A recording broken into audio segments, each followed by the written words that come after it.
Pelaku berinisial A diamankan di salah satu hotel di Makassar pada Kamis lalu. Polisi juga turut mengamankan barang bukti berupa 6 unit handphone dan pakaian dalam. Dalam menjalankan aksinya, pelaku A merekrut 3 orang perempuan muda dan mempekerjakannya sebagai pekerja seks komersial.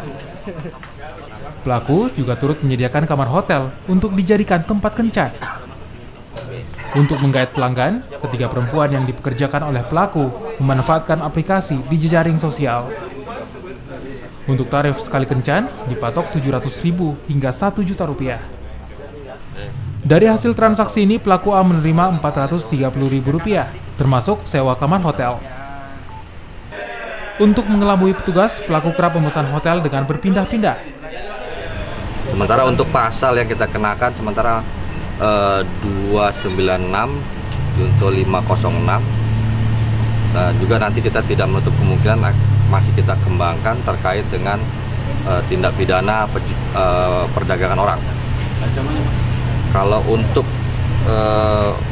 KUHP-nya 1 tahun sampai 3 tahun, kecuali untuk yang TPPO-nya kurang lebih berapa? 6 tahun, kalau minimal 6 tahun.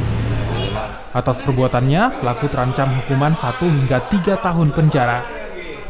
Pihak kepolisian juga masih melakukan pengembangan terhadap tindak pidana perdagangan manusia. Jika terbukti, pelaku diancam hukuman minimal 6 tahun dan maksimal 15 tahun penjara. Arif Tirtana, Kompas TV Makassar, Sulawesi Selatan.